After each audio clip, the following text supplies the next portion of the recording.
Assalomu alaykum hurmatli bog'bonlar, aziz vatandoshlar. Mana bugun 21-aprel 2026-yil.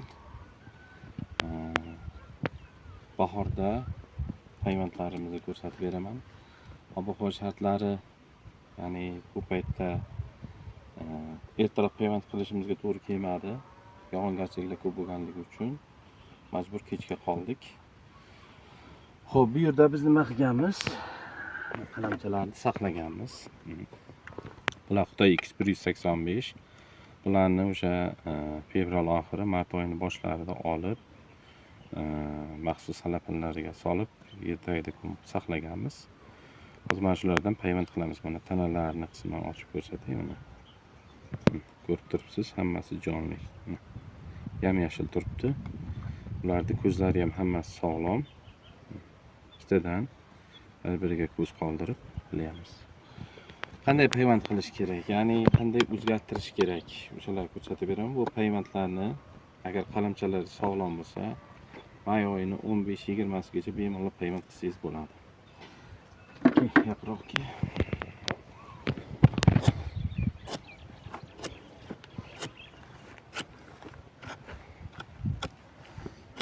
Ustini tekislab olamiz.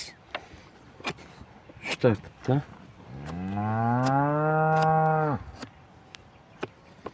Tanasi ingichka bo'lgani uchun bunga ikkita qalam taqamiz hozir. Qalinroqlari bo'lsa 3 ta taqqan bo'lardik.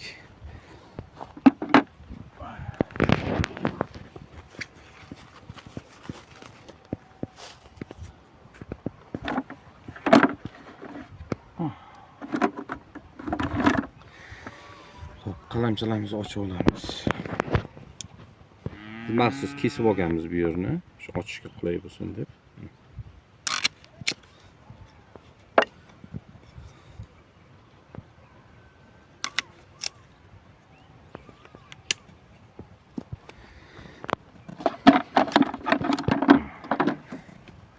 Qalamchamizni tayyorlaymiz hozir.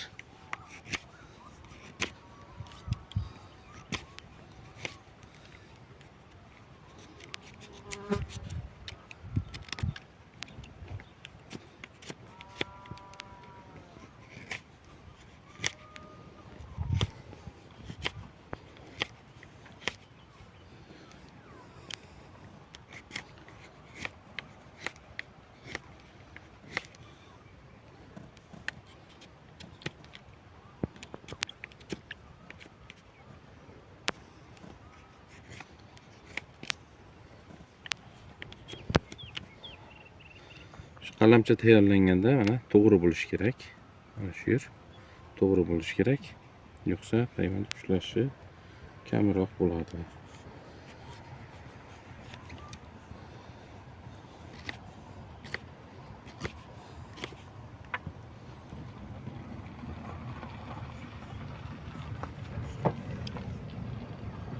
Ikki tomonni yashil qismini chiqarib olamiz. Bu yerdan kallos qismi tezroq rivojlanadi.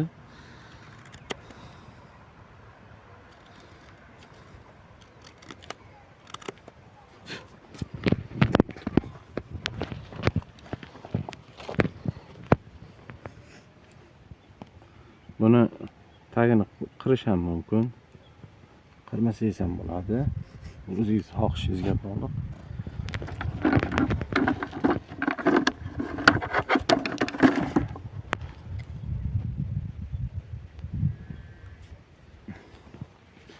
Po'st eng asosiysi po'st sog'lom berish kerak.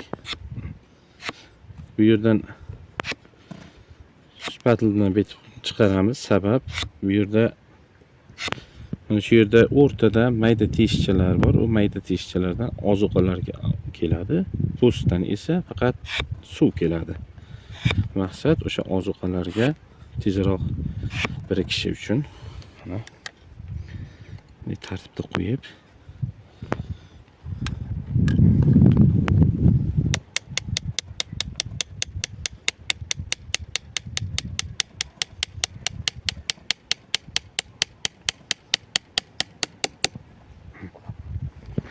bu yeri ham mana ko'rib turibsiz, birga bir to'g'ri keldi. Qalamcha chiqmaydi joyidan.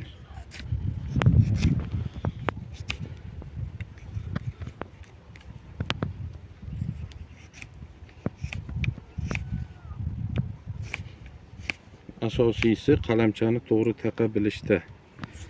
Qalamchalar to'g'ri taqilsa, ushlash darajasi yuqori bo'ladi.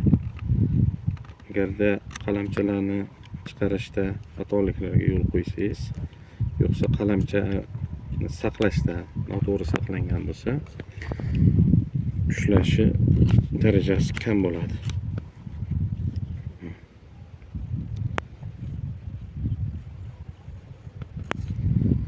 Shu tartibda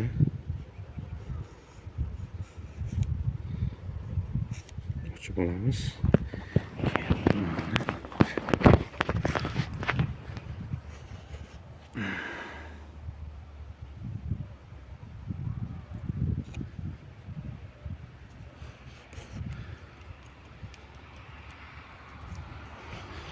Buni endi archimasdan qilamiz. Bunaqa tartibda ham qilish mumkin.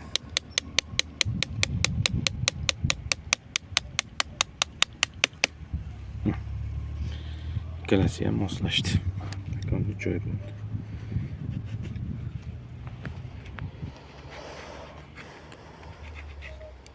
Bu yerda skoch bilan ham bog'lash mumkin. Avval mix qo'g'ardik. Hozir esa ishimizni tezroq bitishi uchun strichdan foydalanamiz.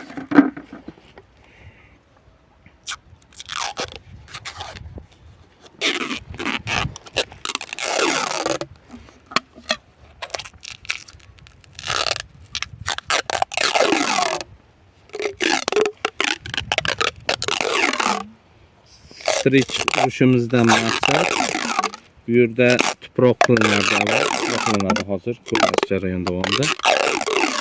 Bu yerga tuproq kirmaydi va ozroq o'zidan terlash bo'lib, qizish bo'lib, kallos qismi tezroq pishadi. Maqsad shu.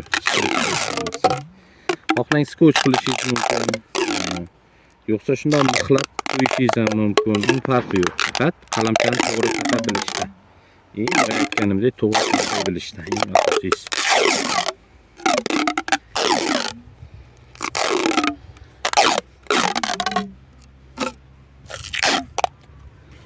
Ne bo'ldi? Endi tuproq solish jarayonimiz. Bu yerda tuproqlanganda qalamchani atroflariga tuproq kelish kerak. Yo'qsa shu quyosh nurida namlik qochib ushlash koeffitsiyenti kamayadi. Tartibda mana tuproqni joylashtiramiz.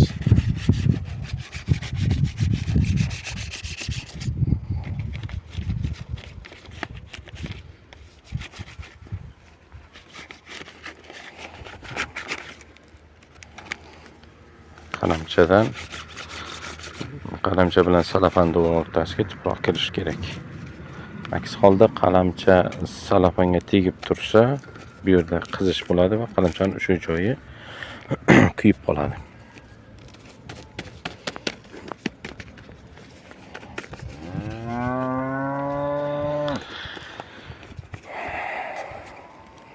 Juda mayda ish, zerikali ish, lekin qilishga majburmiz. Mana bog'imizni o'zgartirib bo'layapmiz. Taxminan 200 tadan ziyod yong'oqlarni o'zgartiryapmiz hozir. Sizlarga avval ko'rsatgandim, pastdagilarni xudo xolasa kelasi yilga mo'ljalladik. Bu yil faqat ob-havolar shartlari to'g'ri kelmaganligi uchun kech qoldik va qalamchalarimizni ham hozir kam miqdorda saqlagan ekanmiz. Shu uchun shu yergacha yetdi hozircha. Mana ikkita qatori qoldi. Ikkita qatorini boshqa narsa qilamiz endi. Bu yerga Howard qilamiz. Bularni X185 qildik, bu yerga endi Howard qilamiz. Pastlariga kanalchalar ochilishi shart. Aks holda daraxtni tanasidan suv yurib, o'sha boya yot moddasi daraxtni kuydiradi. Qalamchalarni kuydiradi va ushlash koeffitsiyenti kamayib ketadi. Asosiy jarayon shu. Bu yerga endi mas o'sha dorisini suykaymiz va shu bilan Alloh nasib qilsa kutamiz, may oyida bu ko'klab chiqadi. Bir oy davomida kutish kerak, bir oy davomida sekin astalik bilan ko'klab chiqadi. E'tiborlaringiz uchun rahmat. Hammani ishlariga omad, dehqonchilikka baraka bo'lsin.